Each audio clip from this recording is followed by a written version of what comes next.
guys, Andrea here with Sunshine and Pixels, and I am back with another pressing tutorial. Today we are going to be pressing a DTF transfer, which is a direct to film. It's very similar to a screen print transfer in the sense of how it presses. The main difference is it is printed with an ink printer versus plastisol, which is screen printing. So you can get a little bit more vibrant of colors with DTF transfers. You will not blow out the colors if you accidentally press them too hot, where you can do that with screen prints. So they're a little bit easier if you're looking to just start and get into pressing DTF prints. We do offer a full library of DTF prints if you want to check those out on our website. We also print customs. So this is what we're going to be pressing today on a shirt for moi. So go ahead and make sure you hit that notification bell, subscribe to our channel if you like these types of tutorials and you want to see more. Let's get going. Okay, so the supplies that you're going to need is you're going to need your heat press, you're going to need the shirt or whatever it is that you're pressing it on. These are very versatile. They can go on tote bags. I've pressed them on wood, whatever you want to press it on. You're going to need your ready to press transfer, and you're going to need your parchment paper. We do have some pre-cut parchment paper that we'll list in our Amazon store as well.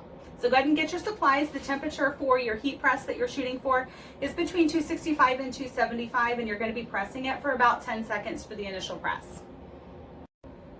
Oh, this is not a flattering angle. Anyways, so here are some tips that I use for lining it up. So I usually will grab the collar and I'll make sure that it's lined up, that it's flat of how it's going to lay on my shoulders. And then I hold that and I lay that over the press so that I know that doesn't move. Because sometimes the bottom of the shirts can be, they cannot be even. So I always go by the top because that's how it's going to hang on me.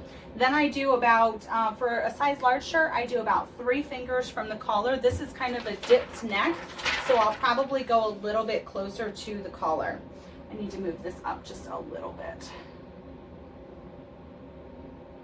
Okay, so then you want to make sure that the middle of the design goes through the middle of your collar. The tag is not always placed in the center. I have learned that the hard way.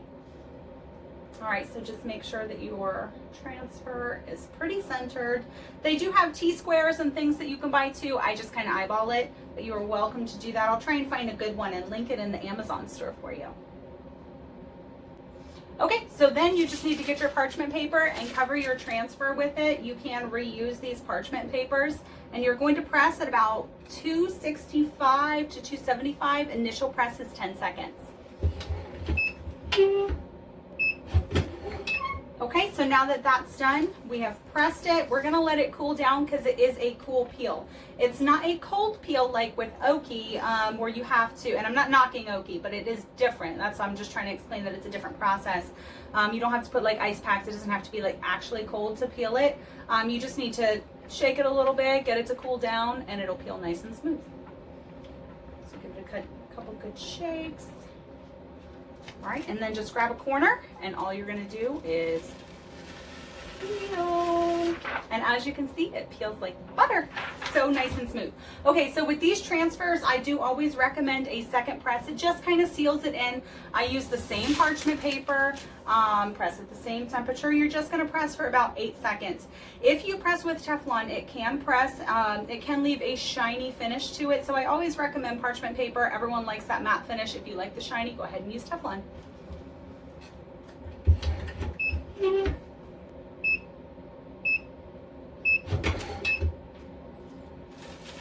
And then this, you don't have to wait for the parchment paper to cool off.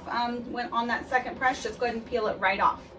When I say I am in love, that is an understatement. Look how beautifully this pressed, guys. You can see the fibers in the actual design, so you know that you've pressed it with high enough pressure. But it is so smooth. It's very light, and it will last. It will last. I mean, some of our DTF transfers that I've been testing since last year, and they've outlasted some plastisol transfers. I get that question a lot. You know, so they are very durable. We have an entire library of designs that you can choose from on our website. If you're a subber, you like to do sublimation, you can actually choose on our website whether you want sublimation or DTF. We do print customs. I get that question a lot as well. but we have thousands of designs to choose from. So go ahead and check us out if you want some ready to press transfers. Tag me in your videos too if you do any TikToks or anything like that with some of our designs. I would love to see. I always love to see that kind of stuff. I'm a crafter at heart myself, as you can probably tell. So this is my heart and soul. This is my passion. If you want to see more of these pressing videos, go ahead and like and subscribe, but also click that notification bell so that you get notifications when I post new videos like this one. I hope you enjoyed this. If you want to find the supplies that I used in this video or any video, I always link them in the description below, or you can find them on my Amazon store. If you want to ask any additional questions regarding sublimation or DTF, we also have a VIP Facebook group. Feel free to go and check that out as well. There's tons of support, or just show off some of the stuff that you've made. I love to see what you made. Thanks for stopping by. I'll see you next time. Bye.